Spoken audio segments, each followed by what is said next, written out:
হয়েছিল। তারপরে আপনাদেরকে একটু জানিয়ে রাখতে চাই 2025 সালে 8ই নভেম্বর চট্টগ্রাম প্রেস ক্লাবে একটা নির্বাচন হয়েছে। সুষ্ঠু নির্বাচনের মধ্যে দিয়ে নতুন একটা কমিটি দায়িত্ব নিয়েছে এবং সেই কমিটি আবার সুষ্ঠুভাবে দায়িত্ব পালন করছে। আশা করছি সুন্দরভাবে আমাদের সকল কর্মকাণ্ড ভবিষ্যতে পরিচালিত হবে। পুলিশ প্রশাসন সেই জুলাইয়ের চেতনার আলোকে আমাদের শহীদ ওয়াসিম, শান্ত, তানভীর সহ যারা জীবন দিয়ে আমাদের একটি সুন্দর দেশ উপহার দিয়ে গেছেন, আমরা যাতে সেই ধারাবাহিকতা রক্ষা করতে পারি। যে 17 বছর জাতির ঘাড়ে চেপে থাকা একটি স্বৈর শাসন যখন দীর্ঘদিন ধরে চট্টগ্রাম প্রেস ক্লাবকে একটি দলীয় রাজনীতিতে পরিণত করেছিলেন, এখানে একটি বিদেশি অন্য দেশের একটি কৃতিতে পরিণত হয়েছিল। আপনারা একটা কম বেশি সবাই জানেন। সেই পরিস্থিতিতে থেকে আমরা যারা দীর্ঘদিন, আমি নিজেই প্রায় 30 বছর সাংবাদিকতার সাথে জড়িত, কিন্তু প্রেস ক্লাবে আসতে পারিনি, যে আমাদেরকে বঞ্চিত করা হয়েছিল। বেশ কিছুদিন ধরে আমাদের নজরে আসছে এবং দীর্ঘদিন ধরে চলে আসছে। রিসেন্টলি একটা কারণে ইউজ হয়েছে যে গণপরিবহনের, আমি নিজেও গণপরিবহনের যাত্রী, এখানে প্যাসেঞ্জারদের, সাধারণ মানুষের সীমাহীন একটা দুর্ভোগ তৈরি হচ্ছে। আপনারা ওসিকে বলেন, ওসি আবার আমাকে বলতে, স্যার আপনাকে আমি আজকে মনে হয় 100 বার ফোন দিলাম, তাহলে আপনি একটু 100 টাইমস ফোন দিবেন, সমস্যা নেই। নিউজ আপনার জার্নালিস্ট ছিল, প্রেস কনফারেন্সের মতো আপনার একটা ব্যবস্থা করেছে। তো তাতে করে হলো কি, একটা পর্যায়ে কিন্তু প্রচুর জার্নালিস্ট কিন্তু অ্যাক্সিডেন্ট হয়েছে, আক্রান্ত হয়েছে। চট্টগ্রাম মেডিকেল কলেজে কিন্তু ভর্তি হয়েছে। আমাদের সাথে আমার এডিশনাল কমিশনার ক্রাইমের অফিস ছিল, উনি ওই অপারেশনে ছিল, সারা তো নির্দেশনা দিয়েছে। তারপরে আমরা যখন ওখান থেকে মহাসড়কে চলে আসলাম, তারপরেও প্রতিভাবে জার্নালিস্ট লাইভ ব্রডকাস্ট করছে। সেই জায়গাতে কিন্তু ত্রিমুখী কিন্তু আক্রমণ কিন্তু হয়েছে। এখন আমি তো, আমার যদি আক্রমণ আসে, আমার কাছে তো আমাকে প্রোটেক্ট করার জন্য শিল্ডগুলো আছে, সেটা আমি বেয়ার করবো, ক্যারি করবো। আমার কাছে ক্ষুদ্রাস্ত্র আছে, খাদ্যাস্ত্র আছে, ওয়াটার ক্যানন আছে। আমাকে প্রোটেক্ট করার জন্য, আমার টিমকে প্রোটেক্ট করার জন্য যথেষ্ট কিন্তু প্রোটেক্টিভ শিল্ডস বা উপকরণ আছে।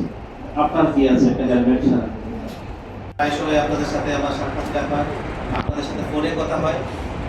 তো একটা কথা বলে আমি আমার বক্তব্য শেষ করতে চাই, সেটা হলো যে সমাজ গঠনে প্রত্যেকের অবদান রাখা উচিত।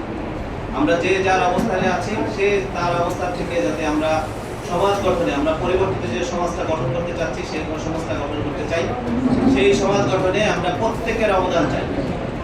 সিএমপি কমিশনার মহোদয় তার প্রায় পুরো টিম নিয়ে এখানে উপস্থিত হয়েছেন। এটি মূল বার্তা হলো আমরা আপনাদের সহযোগিতা পেতে চাই এবং আমরা আপনাদেরকে সহযোগিতা করার জন্য সবসময় প্রস্তুত। সহ আমি প্রথমেই ক্ষমা চাইতেছি, আমি তোমার নাম ভোগ করতে পারবো না। যে সাংবাদিক, আমার পরম শ্রদ্ধা সাংবাদিকদের বিরুদ্ধ যারা আছেন, সাংবাদিক যে ভাই বোনেরা যারা উপস্থিত আছেন, প্রিন্ট এবং ইলেকট্রনিক মিডিয়ার যে ভাই বোনেরা আছেন, আসসালামু আলাইকুম, শুভ অপরাহ্ন। আমি প্রথমেই বিনয়ীদের ক্ষমা চেয়ে নিচ্ছি, আমি সময় মতো আসতে পারিনি। 11টা আসার কথা ছিল, আর সরকারি প্রোগ্রাম থাকার কারণে আসতে পারিনি। তবুও আমি চেষ্টা করি সবসময় টাইম মেনটেন করতে, পারিনি, এই জন্য ক্ষমা চেয়ে নিচ্ছি প্রথমে। তো এখানে যারা আপনারা উপস্থিত আছেন সবাই বেশিরভাগই আমি চিনি, কারণ 2001 থেকে 2004 এই চট্টগ্রামে ছিলাম।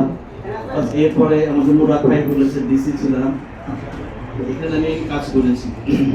আমি মনে করি অ্যাজ পুলিশ কমিশনার, যেটা আমি বলছিলাম যে আমি সবসময় বলে থাকি যে পুলিশ ভালো কাজ করছে কিনা সেটার মাপকাঠি হলো নাগরিক সন্তুষ্টি।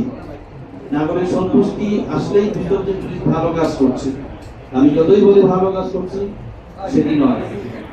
মানুষ বলতে হবে ইয়াস পুলিশ ইজ ডুইং ওয়েল, মানুষ যখন বলবে তখন সেটি কিন্তু আসলে ভালো কাজ। তো আমাদের সম্মানিত বলেছেন যে তিনিও সম্প্রতি বিদেশ সফর করেছেন, সেখানে দেখেছেন কোনো পুলিশ নাই, রাস্তাঘাটে পুলিশ নাই, but everything is maintain very nice. Murad ভাই ছিলেন, গত কয়েকদিন আগে আমি একটা মাদক বিরোধী একটা সেমিনারে গিয়েছিলাম, তখন সেখানে একটি উদাহরণ দিয়েছিলাম যে আমি আমার কর্মজীবনে আমি 4টি ইউএন মিশন করেছি। তার মধ্যে প্রথম যেটি ইউএন মিশন ছিল 2007 সালে লাইবেরিয়াতে। তো সেখানে লাইবেরিয়া একটা তখন সিভিল ওয়ার টোন একটা কান্ট্রি ছিল, একেবারেই বিধ্বস্ত অবস্থা, প্রতিটি বাড়ির দেয়ালে এবং আশেপাশে পুলিশ চিহ্ন ছিল। তো সেখানে যে মেইন রোডটা ছিল লাইবেরিয়ার রাজধানী মন্ডোভিয়াতে আমার কর্মস্থল ছিল, মন্ডোভিয়াতে মিশন হেডকোয়ার্টার ছিল, তো সেখানে আমার কর্মস্থল ছিল। তো শহরের বুকে একটাই মেইন রোড ছিল, আশেপাশে রাস্তা ছিল বা একটাই মেইন রোড ছিল। সেই রাস্তায় কিন্তু কোনো ডিভাইডার ছিল না। আমাদের শহরের রাস্তাগুলোতে যেমন অলমোস্ট ম্যান হাইটের ডিভাইডার আছে, ওই রাস্তায় কিন্তু কোনো ডিভাইডার নাই, বাট মাঝখানে একটা হলুদ দাগ টানা আছে।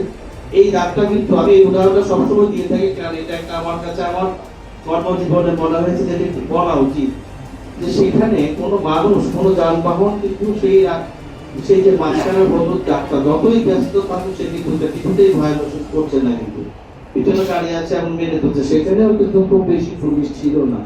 আমরা যারা পুলিশের সদস্যরা যারা ইউএন মিশনে কাজ করি, আমাদেরকে নেওয়া হয় সাধারণত ইউএন মিশন যখন ডিসআর্মামেন্ট শেষ হওয়ার পর পুলিশের কাজটা শুরু হয়। পুলিশ কাজ করে সেখানকার যে পুলিশ থাকে তাদেরকে মেন্টরিং এর জন্য এবং তাদেরকে পরামর্শ দেওয়ার জন্য। তো সেখানে পুলিশও খুব বেশি ছিল না, নিউলি রিক্রুটেড, এবং রাস্তায় ট্রাফিকও নাই, বাট সবাই কিন্তু মেনে চলছে। এটা কি? এটা হলো যে আমার মেধা মননে আছে আইন মেনে চলতে হবে। আমি চিন্তা করছি যে আইন মেনে না চললে যেমন আইনের প্রতি অশ্রদ্ধা, আবার আরেকজনের জনগণেরও একটা দুর্ভোগ তৈরি করা, এটা তার মাথায় আছে। এখন আমি যখন একটা উদাহরণ দিয়েছিলাম, সেটি হলো আমি যখন ইউনিভার্সিটি করি, ঢাকা ইউনিভার্সিটি, তখন আমাকে ওই ঢাকায় ফুটওভার ব্রিজ দিয়ে পার হয়ে রাস্তার ওই পারে দিয়ে তারপরে বাসে করে অথবা রিক্সায় করে ইউনিভার্সিটি যেতে হতো, ঢাকা ইউনিভার্সিটি। এখন ওই যে ফুটওভার ব্রিজটা ছিল ওইটার নিচে বেড়া দেওয়া আছে, মোটা মোটা রডের বেড়া দেওয়া আছে। কেন? এটা হলো আমাকে বাধ্য করার জন্য, যাতে আমি কোনোভাবে নিচে দিয়ে যেতে না পারি, আমি যেন বাধ্য হই। এটা কি? এটা হলো এনফোর্সমেন্ট। এখন আবার কখনো কখনো দেখা যায় এই যে মোটা রড, আপনারা দেখেছেন কিনা আমি জানি না, এটাকেও বাঁকা করে আমার মতো লোক হয়তো পার হতে পারবে না, বা যারা একটু স্লিম আছে তারা কিন্তু অ্যাক্রোব্যাটের মতো ঠিকই ওদিক দিয়ে পার হয়ে, মানে ফুটওভার ব্রিজে না উঠে ওদিক দিয়ে পার হয়ে যাচ্ছে। এখন মানে হলো কি, আমাকে জনসচেতনতা অন্যতম একটা অংশ, যে আইন শৃঙ্খলা রক্ষার ক্ষেত্রে বলেন